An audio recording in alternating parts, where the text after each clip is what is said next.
प्रेरित पौलुस की रोमियो के नाम पत्री अध्याय 10 वचन 4 मैं पढ़ रहा हूं, अच्छी तरह से सुनिए। क्योंकि हर एक विश्वास करने वाले के लिए धार्मिकता के निमित्त मसीह व्यवस्था का अंत है। Hallelujah, hallelujah, hallelujah, hallelujah, hallelujah, hallelujah. भाई और बहनों, प्रेरित पौलुस बता रहा है कि मसीह व्यवस्था का अंत है। व्यवस्था क्या चीज है? हम जानते हैं कि पुराने जमाने में यीशु मसीह आने के पहले परमेश्वर ने संसार में से एक राष्ट्र को चुना था और उस राष्ट्र के साथ परमेश्वर जीवित रिश्ता रखता था, जिंदा संबंध रखता था। उस राष्ट्र के साथ जीवित परमेश्वर का व्यवहार था और उस राष्ट्र के लोग जो थे परमेश्वर के लाडले लोग समझे जाते थे। और उस राष्ट्र को परमेश्वर ने कानून दिया था, नियम दिए थे, जिसको अंग्रेजी में लॉ कहते हैं,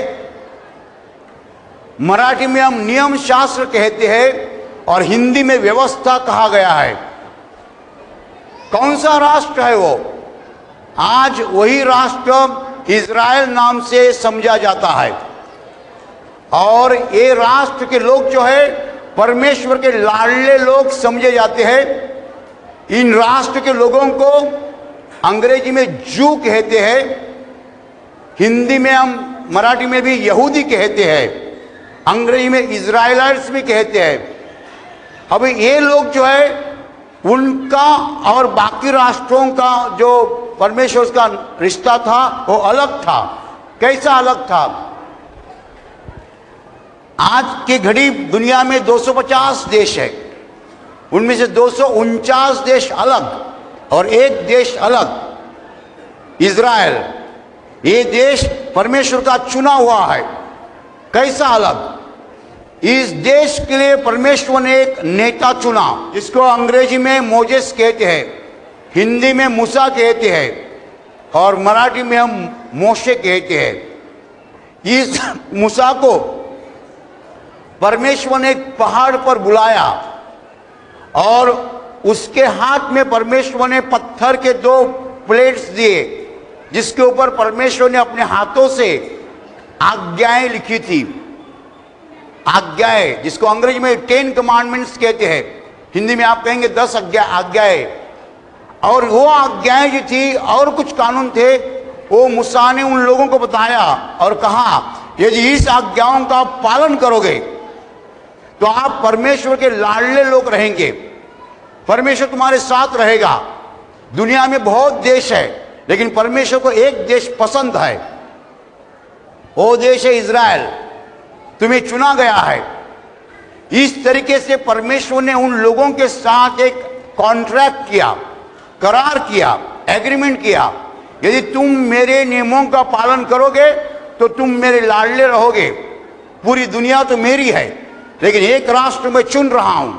जैसे किसी आदमी को 5 बच्चे रहते हैं, एक बेटा लाडला रहता है। Hallelujah, hallelujah. जो कानून परमेश्वर ने इज़राइल लोगों को दिए थे उसको हिंदी में व्यवस्था कहते हैं, अंग्रेजी में लॉ कहते हैं और मराठी में हम उसको नियम शास्त्र कहते हैं। और उस कानून के हिसाब से 10 आज्ञाएं दी थी। चौथी आज्ञा है आई माँ बाप को मानना, 7वीं आज्ञा है चोरी नहीं करना, और एक आज्ञा है किसी का मर्डर नहीं करना। ऐसे 10 आज्ञाएं थी और भी कानून दिए थे, और भी कानून दिए थे। कुल मिला के उसको व्यवस्था कहा गया है। कुल मिला के इसको अंग्रेजी में लॉ कहते हैं। बाकी जो राष्ट्र है और वो इज़राइल राष्ट्र, उसमें क्या फर्क है?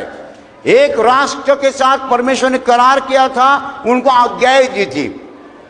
बाकी 249 राष्ट्र दुनिया में है, वो अलग है। भाई और बहनों, ये चल रहा था। दुनिया निर्माण करके केवल 6000 साल हो चुके हैं, लेकिन पहले 4000 साल और बाकी 2000 साल इसमें फर्क है। यीशु मसीह 2000 साल पहले संसार में आए, उसके पहले 4000 साल बीत गए थे। और उस जमाने में पृथ्वी की हालत क्या थी, पृथ्वी की अवस्था क्या थी, दुनिया की हालत क्या थी। दुनिया में ऐसे सब देश है, उनमें एक देश परमेश्वर का चुना हुआ है, लाडला देश है। बाकी देश जो है परमेश्वर से लंबे थे, दूर थे। ऐसी हालत में यीशु मसीह संसार में आया। एक देश लाडला था, बाकी देश ऐसे ही थे, लेकिन यीशु मसीह उसी देश में आया जो परमेश्वर का लाडला देश था। और ये देश ने, इज़राइल ने शुरू में परमेश्वर की आज्ञाओं का पालन किया। शुरू में परमेश्वर की आज्ञाओं का पालन किया, बाद में परमेश्वर की आज्ञाओं का पालन करना बंद किया। जैसा कभी भी आदमी पहले अच्छा होता है, बाद में बुरा बन जाता है। पहले चोरी नहीं करते थे, बाद में चोरी करने लगे। पहले मर्डर नहीं करते थे, बाद में मर्डर करने लगे। इसीलिए परमेश्वर ने बहुत भविष्यद्वक्ताओं को भेजा। भविष्यद्वक्ताओं को अंग्रेजी में प्रॉफिट कहते हैं, मराठी में हम संदेष्टे कहते हैं, हिंदी में भविष्यद्वक्ता कहते हैं। और उन्होंने कहा, इज़राइल परमेश्वर का मानो, परमेश्वर के पास आओ, पाप मत करो। इज़राइल ने सुना नहीं। तो यीशु मसीह उसी देश में आया जो देश परमेश्वर का लाडला था। और यीशु मसीह ने कहा, मैं तुम्हें बुला रहा हूं, पाप को छोड़ो, मुझ पर विश्वास करो। लेकिन इज़राइल लोगों ने यीशु मसीह को पहचाना नहीं और उसको क्रूस पर मार दिया। भाई और बहनों, यीशु मसीह संसार में इसीलिए आया कि पूरे दुनिया के साथ वो नया करार करे। हालेलुया। नया करार को अंग्रेजी में कॉन्ट्रैक्ट कहते हैं, एग्रीमेंट कहते हैं। और बाइबल का शब्द है कवनंट, एग्रीमेंट, करार, कॉन्ट्रैक्ट।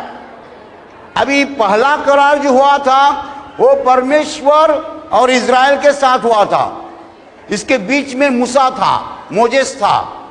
दूसरा करार जो हो रहा है और हुआ है परमेश्वर और पूरी दुनिया, और उसके बीच में यीशु मसीह है। Hallelujah, hallelujah, hallelujah. भाई और बहनों, अभी पौलुस क्या बता रहा है, वचन क्या बता रहा है, मैं आपको समझाने जा रहा हूं। लेकिन इसके पहले मैं फिर से बता रहा हूं कि दुनिया में बहुत राष्ट्र है, बहुत देश है। परमेश्वर ने एक ही देश को चुना, जिस देश का नाम आज के घड़ी है इज़राइल। कहाँ है वो देश? संसार के बराबर बीच में है। ऊपर यूरोप है, नीचे अफ्रीका है, ये बाजू अमेरिका है, वो बाजू आसिया है, सबके बीच में एक छोटा सा देश है इज़राइल। और ये जो इज़राइल देश है, उसके लोगों को कहा जाता है जू लोग। ये परमेश्वर के लाडले लोग थे। जब तक यीशु मसीह आया नहीं था, तब तक संसार की हालत ऐसी थी कि एक देश परमेश्वर का लाडला देश, बाकी सब देश जो थे परमेश्वर से दूर थे, लंबे थे, परमेश्वर को न पहचानने वाले थे। भाई और बहनों, यही हालत दुनिया की 4000 साल रही। 4000 साल पूरे होने के बाद यीशु मसीह संसार में आया। और किस लिए आया? दूसरा करार करने के लिए, नया करार करने के लिए। पहला करार परमेश्वर और इज़राइल के दोनों के बीच में हुआ था। मूसा उसका मध्यस्थ था, बीच में था मोजेस। और 10 आज्ञाएं दी गई थी। ये 10 आज्ञाएं इज़राइल लोगों को दी गई थी, दुनिया को नहीं। लेकिन जब यीशु मसीह आया तो परमेश्वर की योजना बदल गई। दूसरा करार जो परमेश्वर ने किया है मनुष्यों के साथ, संसार के सब राष्ट्रों के साथ, वो करार अलग है। पहला करार के अनुसार यदि तुम आज्ञाओं का पालन नहीं करोगे वो पाप है। चोरी करना नहीं, परमेश्वर कहता है तुम चोरी करोगे पाप है। दूसरा करार अलग है। यीशु मसीह के द्वारा जो करार हुआ है अलग है। यीशु मसीह इस संसार में इसलिए आया कि मानवता जो पाप करती है उस पापों का दंड खुद के ऊपर लेने के लिए वो आया। हालेलुया। उस पापों का दंड जो है खुद के ऊपर लेने के लिए वो आया। तो भाई और बहनों, क्या परमेश्वर अभी हमें पाप करने के लिए इजाजत देता है? पाप करने के लिए इजाजत नहीं, लेकिन पाप हो जाएगा तो क्षमा उपलब्ध है। Hallelujah, hallelujah. यीशु मसीह ने हमारे पापों का दंड अपने खुद के शरीर पर लिया है। इसलिए जब हम पाप करते हैं और यीशु मसीह के नाम क्षमा मांगते हैं तब हमें क्षमा मिलती है। हालेलुया। इसका मतलब ऐसा नहीं कि पाप करो, पाप आपके हाथ से हो जाएगा, आप यीशु मसीह के नाम क्षमा मांगोगे आपको क्षमा मिलेगी। लेकिन यीशु मसीह आने के पहले क्या था? यीशु मसीह आने के पहले पाप करो दंड लो, पाप करो दंड लो, ये कानून था। तो इजरायली लोग जो थे उनको मालूम था, परमेश्वर ने बताया है चोरी नहीं करना, खून नहीं करना। चोरी करोगे दंड आएगा, खून करोगे दंड आएगा। इसको व्यवस्था कहा गया है।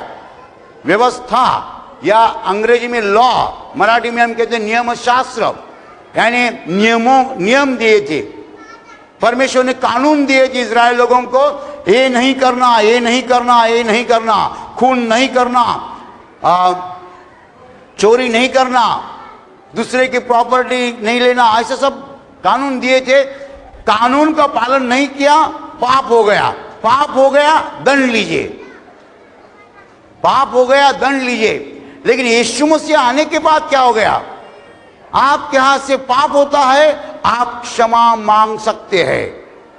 यीशु मसीह के नाम पूरे संसार को क्षमा उपलब्ध है। हालेलुया। यीशु मसीह के नाम पूरे संसार को क्षमा उपलब्ध है, क्योंकि पूरे संसार के सब पापों का दंड यीशु मसीह ने खुद के ऊपर लिया है।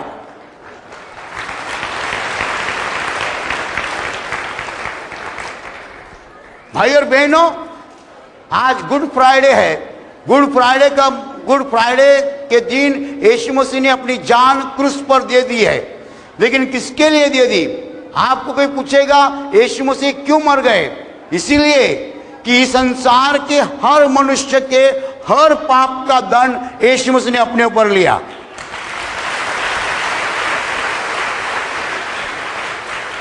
तो जब आप गुड फ्राइडे बोलते हैं, आप तुरंत बोलना चाहिए पापों की क्षमा। गुड फ्राइडे का मतलब है पापों की क्षमा। दुनिया में यीशु मसीह ने पापों की क्षमा लाई है। पापों की क्षमा केवल यीशु मसीह के द्वारा मिलती है, क्योंकि यीशु मसीह ने पापों का दंड अपने ऊपर लिया है।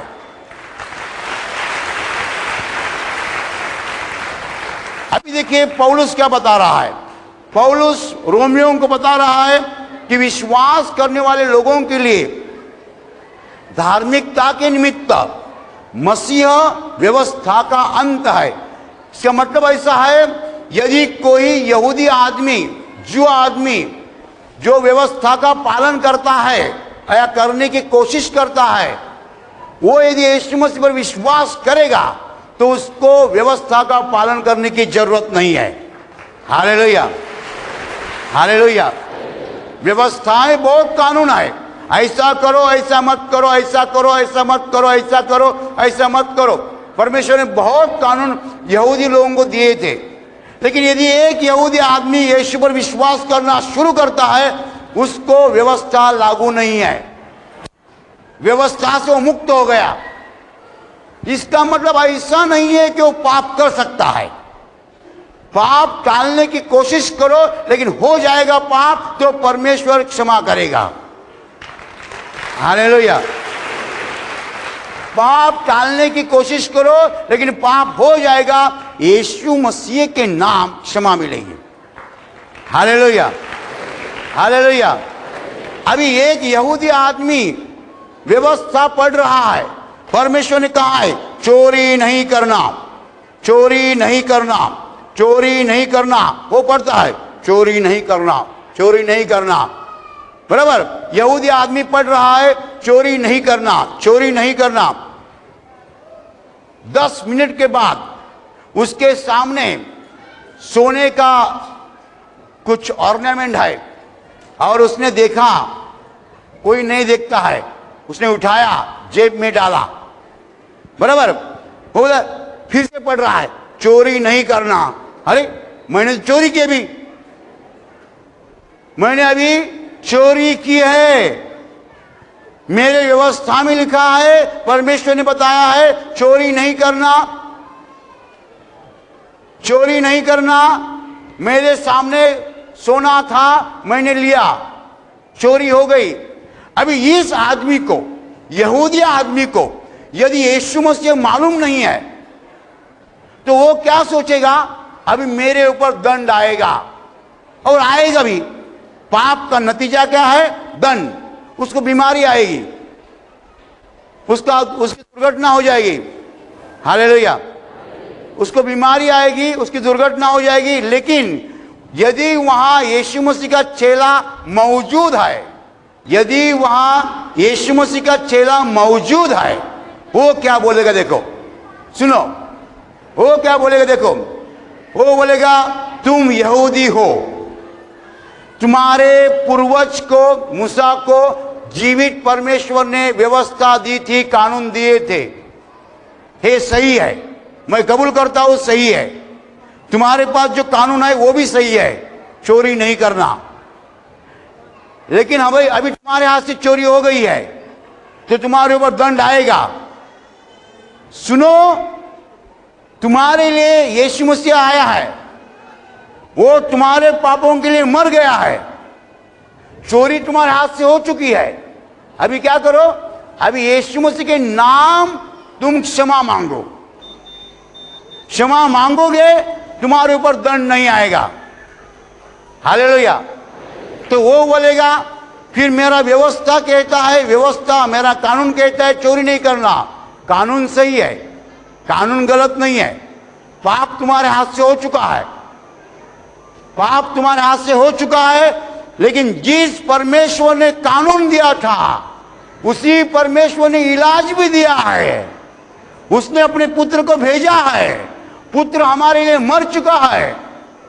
तो इस कानून से, इस व्यवस्था से तुम मुक्त हो गए हो। Hallelujah, hallelujah. जो यहूदी कानून पढ़ रहा है, व्यवस्था पढ़ रहा है, वो पढ़ता है कि चोरी नहीं करना, लेकिन वो कहता है कि मेरे हाथ से तो चोरी हो चुकी है, अब मेरे ऊपर दंड आएगा।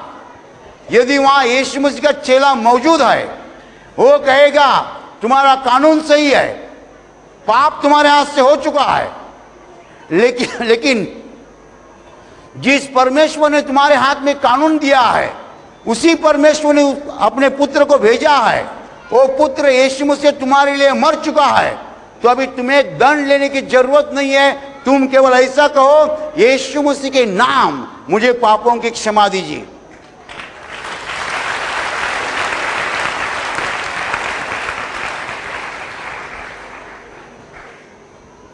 तो पौलुस बता रहा है कि विश्वास करने वाले लोगों के लिए धार्मिकता के निमित्त मसीह व्यवस्था का अंत है। हालेलुया। अभी ये किताब बंद करो, अभी कानून का किताब बंद करो। जब तक यीशु मसीह आया नहीं था, कानून लागू था, व्यवस्था लागू थी, लेकिन वे यीशु मसीह आया है तो पापों की क्षमा उपलब्ध है। Hallelujah, hallelujah. इस संसार के लोग कहते हैं पाप करो दंड लो, पाप करो दंड लो। सही है, उनका कहना सही है, गलत नहीं है। पाप करो दंड लो, पाप करो दंड लो, लेकिन बाइबल बताती है यीशु मसीह आया है, तुम्हारे पापों का दंड उसने अपने ऊपर लिया है, यदि तुम उस पर विश्वास करोगे, पापों का दंड लेने की जरूरत नहीं है, तुम्हें क्षमा मिल जाएगी।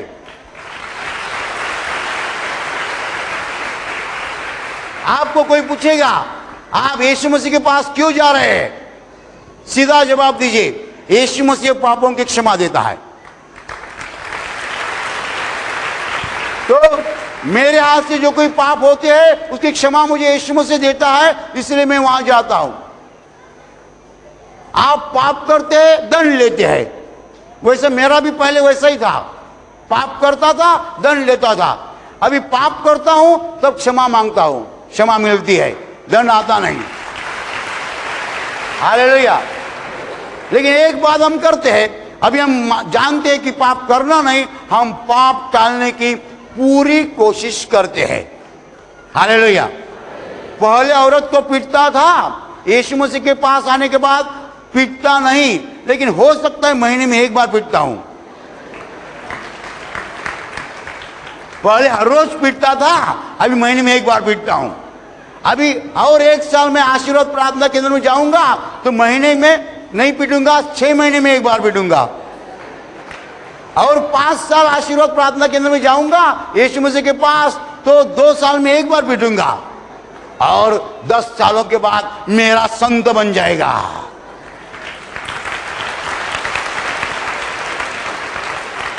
तो आप बता सकते हैं मैं यीशु मसीह के पास आया तो एक दिन में संत बन जाऊंगा, एकदम नहीं, अचानक नहीं, एक दिन में संत बन जाऊंगा। Hallelujah, hallelujah. यीशु मसीह के पास आने के बाद पाप तो पूरे बंद नहीं हुए, लेकिन पाप बहुत कम हो गए हैं। पाप तो पूरे बंद नहीं हुए, लेकिन पाप बहुत कम हो चुके हैं। यीशु मसीह के पास आने के बाद पाप करने की इजाजत नहीं मिलती है, परमिशन नहीं मिलती है, लेकिन पाप करने के बाद पापों की क्षमा उपलब्ध है। Hallelujah, hallelujah. गुड फ्राइडे, शुभ शुक्रवार, आज के दिन यीशु मसीह पूरी मानवता के लिए, पूरे संसार के लिए मर गया और दुनिया में पापों की क्षमा आई। उसके पहले पापों की क्षमा नहीं थी। पापों की क्षमा केवल यीशु मसीह ने संसार में लाई है, और जहां पापों की क्षमा है वहां बीमारी निकल जाती है, दुख निकल जाता है, स्वर्ग में प्रवेश मिलता है, उद्धार होता है, आशीषें मिलती है। जो पाप से भरा हुआ है वो खुदा के सामने खड़ा नहीं रह सकता है, लेकिन जिसके पाप यीशु मसीह के लहू से धो चुके हैं, वो साफ हुआ है, वो परमेश्वर के सामने खड़ा रह सकता है। Hallelujah, hallelujah. ये दिन बहुत महत्वपूर्ण है, क्योंकि आज के दिन दुनिया में पापों की क्षमा आई है। हालेलुया। कभी कभी यीशु मसीह ने ऐसा नहीं कहा तुम्हारी बीमारी चली जाए, ऐसा कह सकता था कि तुम्हारी बीमारी चली जाए। उसने कहा तुम्हें पापों की क्षमा मिले। पापों की क्षमा मिलने के बाद बीमारी जाती है। हालेलुया। जब हमें पापों की क्षमा मिलती है बीमारी चली जाती है, दुख चला जाता है। क्योंकि बीमारी कैसी आती है, जब हम पाप करते हैं तब शैतान को हमारे शरीर पर अधिकार मिलता है, हमें मारने की इजाजत परमेश्वर से मिलती है। जब हम पाप करते हैं शैतान के हाथ में लाइसेंस आता है हमें मारने के लिए। कौन देता है? परमेश्वर देता है। बिना परमेश्वर की इजाजत शैतान हमें तकलीफ नहीं दे सकता है। लेकिन उसको परमिशन क्यों मिलती है, इजाजत क्यों मिलती है? क्योंकि हम पाप करते हैं, उसका सुनते हैं। शैतान बोलता है चोरी करो, हम चोरी करते हैं। चोरी करने के बाद शैतान जाता है परमेश्वर के पास, बोलता है इसने मेरा सुना है तो अभी इसको मारने के लिए मुझे इजाजत दीजिए। परमेश्वर बोलता है इजाजत लीजिए क्योंकि उसने तुम्हारा सुना है। फिर परमेश्वर शैतान आके डायबिटीज लाता है, ब्लड प्रेशर लाता है, अस्थमा लाता है। सब बुरे काम शैतान करता है, लेकिन परमेश्वर के इजाजत से ही करता है। बिना इजाजत वो कुछ नहीं कर सकता है। बिना इजाजत शैतान हमें हाथ नहीं लगा सकता है, लेकिन उसकी इजाजत मिलती है परमेश्वर से। क्यों मिलती है? क्योंकि हम शैतान का सुनते हैं। हालेलुया। पाप यानी शैतान का सुनना, पाप यानी शैतान का सुनना। हालेलुया। भाई और बहनों, पौलुस बता रहा है विश्वास करने वाले लोगों के लिए धार्मिकता के निमित्त मसीह व्यवस्था का अंत है। एक बार आप यीशु मसीह पर आए, मसीह के पास आए, वो व्यवस्था बंद कर दीजिए, उसकी जरूरत नहीं है। पाप होता है, क्षमा मांगो। पाप होने के बाद दंड नहीं होता है यदि आप क्षमा मांगने के लिए तैयार है। इसमें भी एक बात है, मैं बोलता हूं पाप की क्षमा मांगो कि एक बात ऐसी है, पाप पहले कबूल करो। कोई लोग पाप कबूल ही नहीं करते तो क्षमा कैसे मांगेंगे? पहले पाप कबूल करना चाहिए ना, मैंने पाप किया है करके। आप चोरी करेंगे, बोलेंगे मैंने कहा चोरी की, नहीं चलेगा, बराबर। पाप कबूल करो, पाप के लिए पश्चाताप करो। मेरे हाथ से पाप हो गया, मुझे बुरा लगता है, मैं ऐसा नहीं करना चाहिए था, इसको पश्चाताप कहते हैं। और तीसरी बात, क्षमा मांगो। हालेलुया। उसके भी पहले प्रभु एक बात करने के लिए बताता है, दूसरों को क्षमा करो। दूसरों ने तुमको तकलीफ दिए, उनको क्षमा करो। Hallelujah, hallelujah. भाई और बहनों, इस संसार में परमेश्वर ने एक राष्ट्र को चुना था जिसका नाम है इज़राइल राष्ट्र।